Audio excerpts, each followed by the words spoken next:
My dear wonderful viewers watching me from all parts of the world, it don't choke at this moment because there is ongoing gbasgbos between Peter Obi and Chimaraoke nnamani of Enugu State of Nigeria. It don't choke because Peter Obi he don't finally replied Chimaraoke. Hey, Chimaraoke, I dey warn you at this moment better go and verify because nobody ever drag Peter Obi and get away with it. Hey, okay, my wonderful viewers, at this moment I'm going to allow you to watch this video, but do me a favor by clicking on that share button. Help me to share this video, please, and follow my page. Please, help me to share this video and follow my page. Please like the video. God bless you. We'll take another story. The presidential candidate of the Labour Party, Peter Obi, has challenged the former governor of Enugu State, Chimaraoke Nnamani, who accused Obi of projecting ethnic and religious bigotry to show proof where he portrayed such an act. Nnamani made the allegations in a series of tweets shortly after his defeat at the senatorial poll.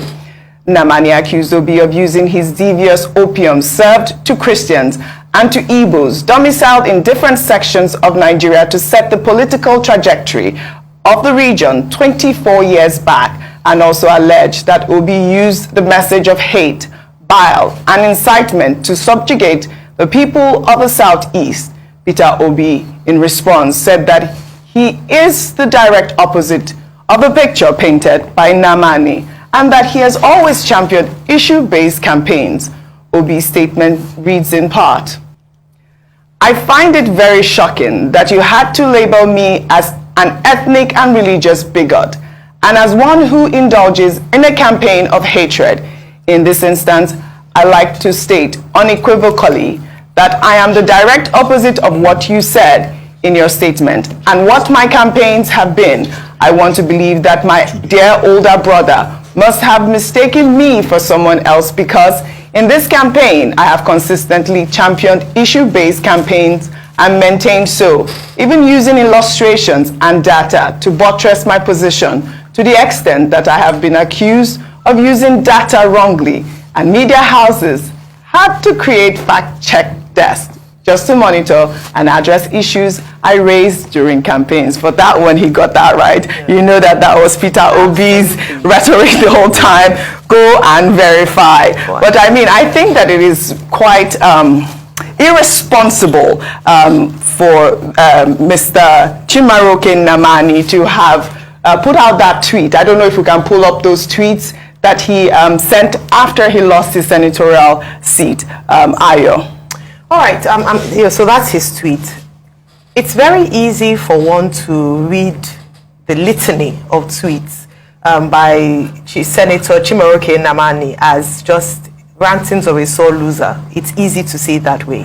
Because, and I'm glad that Mr. Peter Obi responded to the series of tweets because Senator Nnamani projects himself as a banner and a statesman and says that he's a leader, particularly from the Southeast. However, his statements or the things that he has said and his actions have not been statesmanly. When you make allegations or you say things that are heavy, like what he's accused Mr. Peter Obi of doing, it is important that you come with facts. And then, unfortunately, he came to, or he's speaking to someone who is a fact checker, so he verifies facts himself. One thing I have to say for the records is that one of the things that a number of observers praised Mr. Peter Obi's campaign for was his not using or attacking the person, but an issue-based campaign that he ran. People said, oh, you were going to places, you were going here and there, but we saw the opposition do even worse. And following that, I mean, Lagos State example is one. The Lagos State governor, after they had accused Mr. Peter Obi of going to churches, who then became a church greeter at the end of the day. These are examples that we see and we think, okay, you cannot accuse one man of doing something and then you go on and use the same strategy because it was not. But it's the people who are saying that this is, it's not for people like you. Don't go home if you're not from this, if you're not going to, from this tribe, if you're not going to vote, are the real people that Senator Nnamani should be speaking to. And you made that point, really, because I'll take some reaction. Let me take just one from Sandra, who wrote, there's only one candidate that said, Emi Lokan, Yoruba Lokan, and topped it off with a same faith ticket. That candidate ran on entitlement, ethnicity, and religion with his full chest. that person is not Peter Gregory Obi. Well, this whole conversation is coming as the chief whip of the Senate, Orji Uzor Kalu, on Tuesday said that it is his turn to become president of the Senate in the 10th National Assembly. While speaking with journalists, Kalu said that he is the highest ranking senator from the Southeast and therefore deserves the position. If we practice true democracy, I should not be in contest with anybody in this position. Because apart from the Senate President himself, Deputy Senate President Mogege, the Senate Leader Gobe, I'm the highest ranking member of the Senate. The Nigerian people will pray for me to be Senate President because it is my turn. All right, Dr. Abati, really quickly on this story. Okay, two quick things here. First, Mr. Peter Obi, he seems to have mastered the art of issuing rebuttals without being offensive. I love it. Because if you look at that his statement in which he responded to Senator Chimaraoke nnamani, former senator representing Enugu East, who lost in the recent election. He must have used the word "my brother," my elder brother, my dear brother, about 4 times. I knew you were going to pick on that, yeah. And after debunking all the allegations against him about being a religious and ethnic bigot, which he says he's not, and that he was preaching about character, competence, compassion, and that in any case, it wasn't only Igbos that voted for him, that non-Igbos voted for him everywhere, you know, where he took his message to. And he thought that Senator Chimaraoke nnamani may have mistaken him for someone else. You know, such very polite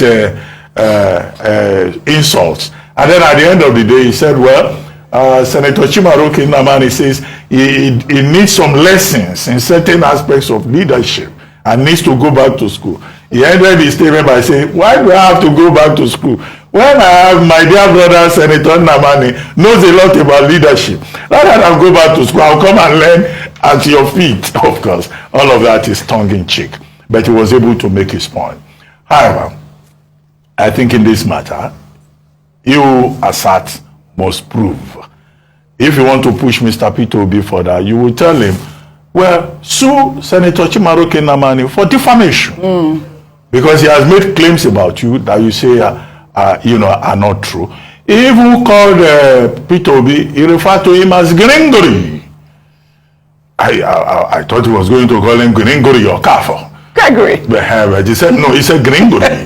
That's what he wrote, you know, which is also like, you know, a slur, almost dismissing him as a comedian, you know. But what we can just appeal for is that, look, political leaders, people that people look up to, should just try to be very civil with one another. You see there, Peter Gringori, Playing with his middle name. how he has set Igbo political tragedy 24 years back.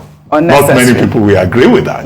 If anything, with the obedient movement, he has further promoted, you know, not just Igbo interest, the interest of those who want change in Nigeria, because he consistently said he's not an Igbo, he's not seeking to be Igbo president. He wanted to be president of Nigeria. And to go to Senator Orji Kalu, the chief whip of the 9th National Assembly, where he says he wants to be, you know, Senate president, and that in fact the Senate presidency should be brought to Igbere, his community in Abia, and that he should be brought to his family, because as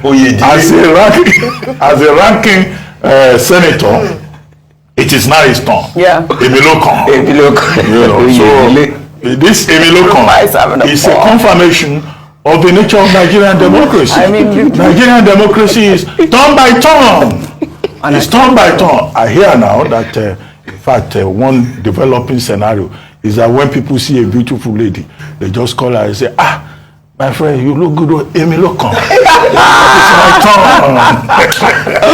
Okay, so that is what you get, you know. But this turn by turn should not be the emphasis, particularly in political leadership, in public service. The emphasis should be on service, should be on capacity to deliver. But the APC has not yet zoned the offices. We are hoping that the leadership of the 10th National Assembly of Nigeria will be on the basis not just of political advantage, but on the basis of competence, of ability, of readiness to serve Nigeria. And that 10th National Assembly will not turn out to be another rubber stamp assembly. All right. We'll take another story. In the wake of the rhetoric from